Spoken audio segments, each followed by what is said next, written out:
Hey, what's going on, everybody? I'm Scavenger. Welcome back to Doki Doki Literature Club Plus. So I took a vote to see which of these lovely three ladies we should try to go after or pursue.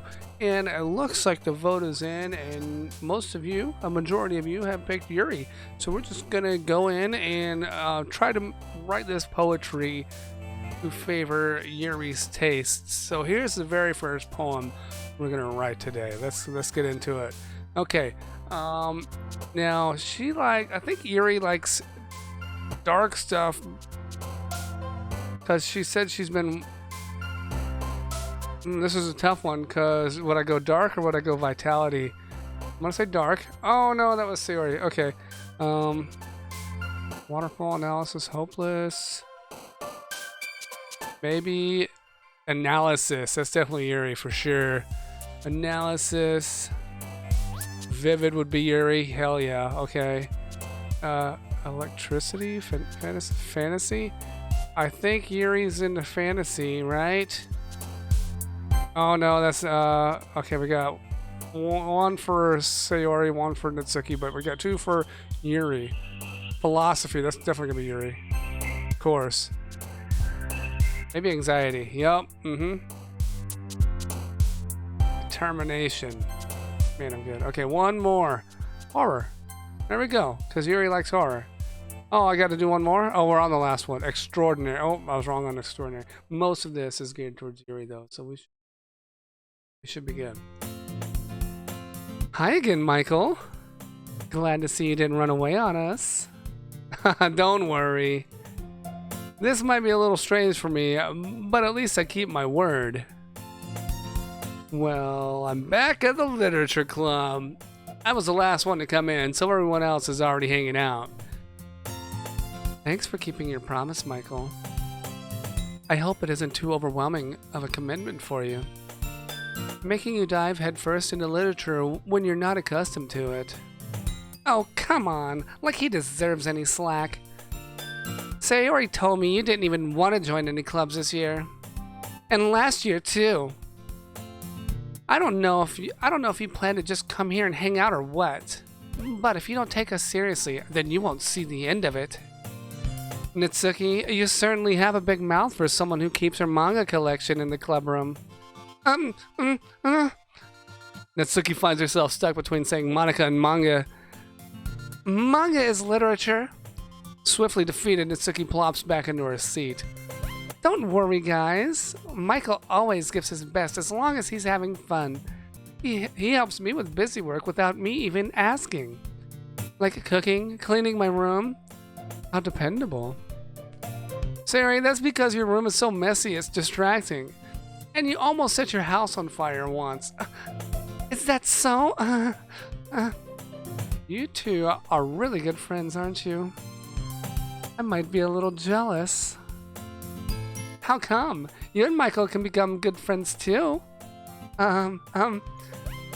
Sayori. Oh my god. As usual, Sayori seems oblivious to the weird situation she just put me into. Oh, Yuri even brought you something today, you know? Wait, Sayori. Me? Not really. Don't be shy. It's really nothing. What is it? Never mind. Sayori made it sound like a big deal when it's really not. What do I do? I'm sorry, Yuri. I wasn't thinking. I guess that means it's up to me to rescue this situation. Hey, don't worry about it. First of all, I wasn't expecting anything in the first place. So any nice gesture from you is a pleasant surprise. It'll make me happy no matter what. Is that so? Yeah, I won't make a big deal about it if you don't want it to be. Alright. Well, here. Yuri reaches into her bag and pulls out a book. I didn't want you to feel left out. So I picked out a book that I thought you might enjoy. It's a short read, but it should keep your attention, even if you don't usually read. And we could, discuss it, if you wanted. This is, How is this girl accidentally being so cute? She even picked out a book she thinks I'll like, despite me not reading much. Yuri, thank you. I'll definitely read this. I enthusiastically take the book. Phew. Well, you can read it at your own pace. I look forward to hearing what you think. Now that everyone's settled in, I expected Monica to kick off some scheduled activities for the club. But that doesn't seem to be the case. Sayori and Monica are having a cheery conversation in the corner. Yuri's face is already buried in a book. I can't help but to notice her intense expression, like she was waiting for this chance. Meanwhile, Natsuki is rummaging around in the closet. I'm really curious to talk to Yuri a little bit more, but at the same time, I would feel bad for distracting her from her reading. I catch a glimpse of the cover of her book. It looks like the same book that she lent me. More than that, she seems to be on the first few pages. Crap. I think she noticed me looking at her. She sneaks another glance at me, and her eyes meet for a split second. Uh-oh. But that only makes her hide her face deeper in her book. Sorry. I was just spacing out. I muttered this, sensing I made her uncomfortable. Oh. It's fine.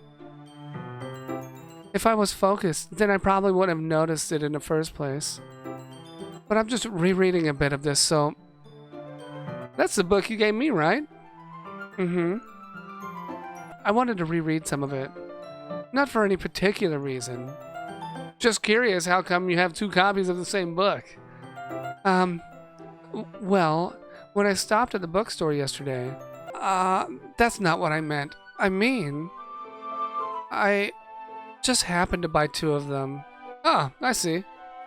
There's something fairly obvious here that Yuri isn't telling me, but I decided to let it go. I'll definitely start reading it soon. I'm glad to hear. Once it starts to pick up, you might have a hard time putting it down. It's a very engaging and relatable story. Is that so?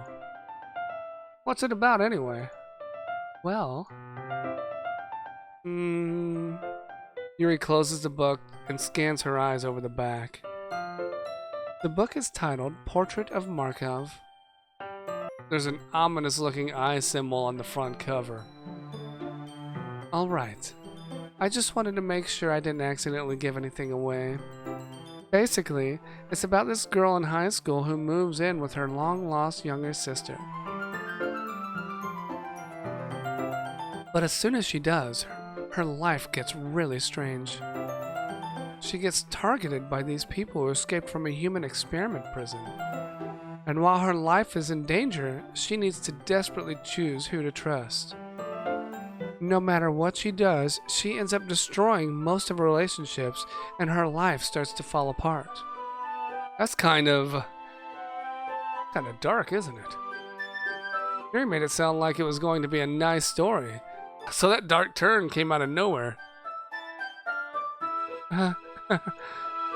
Yuri gently giggles all of a sudden. Are you not a fan of that sort of thing, Michael? No, it's not that. I mean, I can definitely enjoy those kinds of stories, so don't worry. I hope so. Yeah, I totally forgot that Yuri is into those things. She's so shy and reclusive on the outside, but her mind seems to be completely different. It's just that those kinds of stories, they challenge you to look at life from a strange new perspective. When horrible things happen not just because someone wants to be evil, but because they have their own goals, or their own philosophy that they believe in. Then suddenly, when you thought you related to the protagonist, they're made out to be the naive one for letting their one-sided morals interfere with the villain's plans. I'm rambling, aren't I? Not again. I'm sorry. Hey, don't apologize. I haven't lost any interest or anything. Well, I guess it's alright then. But I feel like I should let you know that I have this problem. When I let things like books and writing fill my thoughts, I kind of forget to pay attention to other people. So I'm sorry if I end up saying something strange. And please stop me if I start talking too much. I really don't think you need to worry. That just means you're passionate about reading. The least I can do is listen. It's a literature club after all. Well, that's true. In fact, I might as well get started reading it, right? You don't have to. Oh, what are you saying? Just a moment ago, you said you were looking forward to it. Let me just get the book. I quickly retrieved the book that I had put into my bag. All right, it's fine if I sit here, right? I slip into the seat next to Yuri's. Yeah. Are you sure? You seem to be a little apprehensive. I'm sorry. It's not that I don't want you to. It's just something I'm not very used to. That is, reading in company with someone. I see. Well, just tell me if I end up distracting you or anything. All right. I open the book and start the prologue. I soon understand what Yuri means about reading in company. It's as if I can feel her presence over my shoulder as I read. It's not a particularly bad thing. Maybe a little distracting, but the feeling is somewhat comforting. Yuri is in the corner of my eye.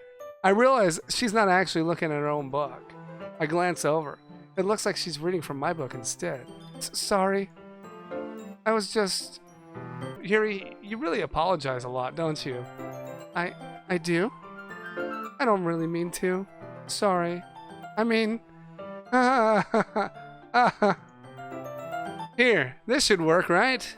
I slide my desk until it's up against Yuri's. Then hold my book more between the two of them. Oh, I suppose so. Yuri timidly closes her own copy. Once we each lean in a bit, our shoulders are almost touching.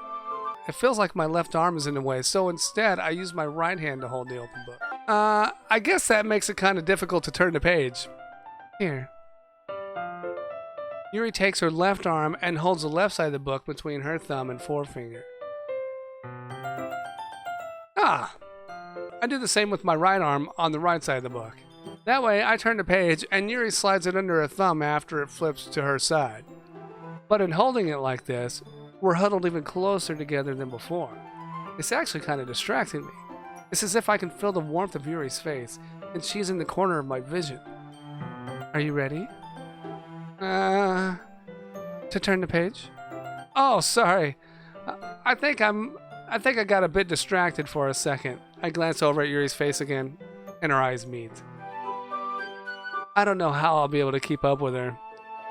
Oh, that's okay. You're not as used to reading, right? I don't mind being patient if it takes you a bit longer. It's probably the least I can do, since you've been so patient with me. Yeah. Thanks. We continue reading. Yuri no longer asks me if I'm ready to turn the page. Instead, I just assume that she finishes the page before me, so I turn it by my own volition. We continue the first chapter in silence. Even so, turning each page almost feels like an intimate exchange.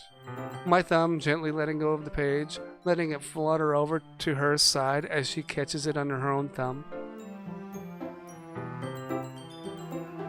Hey Yuri, this might be a silly thought, but the main character kind of reminds me of you a little bit. You think so? How does she? Well, I guess she's more blunt in a lot of ways, but she also second guesses a lot of the things that she says and does. Like she's afraid she'll do something wrong. It's not like I can see into your head or anything, but they're kind of reminiscent of some of your mannerisms. I see. Yuri remains silent for a moment. But Michael? That's probably a terrible thing to have in common with her. That's so embarrassing that you think that. But wait! I didn't mean it in a bad way or anything. Sorry, I really didn't know you were self-conscious about that sort of thing. I guess I more meant that it's kind of cute. What are you saying all of a sudden? Okay, everyone. I think it's about time we share today's poems with each other. We might not have enough time if we wait too long. Yuri exhales, spared from finishing her thought. Is that alright, Yuri? You look kind of down. I'm sorry if you haven't been looking forward to this. Oh, it's not that. It's fine. Yuri releases her hand from the book, causing it to close on top of my thumb. Alright, I guess I'll do some more reading tonight. Or would you prefer I only read it with you? I guess I don't have too much of a preference either way. In that case, I'll read a little more tonight. It'll be more fun to read with you after it picks up a bit, you know? That's good reasoning. In that case, feel free to finish the first 2 chapters in your own time. Alright. I stand up. I make a mental note of where I left off in the book, then slip it back into my bag. By the way, did you remember to write a poem last night? Yeah. My relaxation ends. I can't believe I agreed to do something so embarrassing. I couldn't really find much inspiration since I've never really done this before. Well, now that everyone's ready, why don't you find someone to share it with? I can't wait! Sayori and Monica enthusiastically pull out their poems. Sayori's is on a wrinkled sheet of loose leaf torn from a spiral notebook. On the other hand, Monica wrote hers in a composition notebook. I can already see Monica's pristine handwriting from where I sit. Natsuki and Yuri reluctantly comply as well, reaching into their bags. I do the same myself. Alright, who should I show my poem first? Well, since we've already been talking to Yuri, let's go ahead and do it now. Yuri seems the most experienced, so I should start with her. I can trust her opinion, to be fair. Alright. As Yuri reads the poem, I notice her eyes lighten. Exceptional. What was that? Did I say that out loud? Yuri first covers her mouth, but then ends up covering her whole face. He's going to hate me. You really didn't do anything wrong, Yuri. I guess you're right. What am I getting so nervous for? Do you mind if I read your poem now? Please do. I'd love to share my thought process behind it. Yuri smiles dreamily, as if it's a rare opportunity for her, which itself is kind of funny. After all, isn't this supposed to be the literature club? Alright, Ghost Under the Light. The tendrils of my hair illuminate between... Let me read that again. The tendrils of my hair illuminate beneath the amber glow. Bathing. It must be this one. The last remaining streetlight to have withstood the test of time. The last yet to be replaced by the sickening blue-green hue of the future. I bathe. Calm, breathing air of the present but living in the past. The light flickers. I flicker back. Alright. I'm sorry I have such terrible handwriting. What? I wasn't thinking about that at all. But it took you a long time to read. Well, I just don't read script very often. I actually think your handwriting is pretty. That's a relief. Also, I liked the poem. Even though it's short, it was really descriptive. It wasn't too short. I usually write longer poems. No, not at all. I'm really glad you liked it. I'll be honest. Since it's our first time sharing, I wanted to write something a little more mild. Something easy to digest, I suppose. Are you into ghosts, Yuri? Uh-huh. Actually, this story isn't about a ghost at all, Michael. Really? I must have totally missed the point. Well, I suppose you did only glance it over after all. But remember that poets often express their own thoughts, feelings, and experiences in their work. They usually do more than tell a simple story or paint a picture. In this case, perhaps the subject of the poem is only being symbolically compared to a ghost, lingering in her last remaining place of comfort, unable to let go of the past, and soon to be left with nothing. That's a lot more solemn putting it that way. I hadn't even thought of that. That's impressive. It's nothing really. Yours was impressive too, so...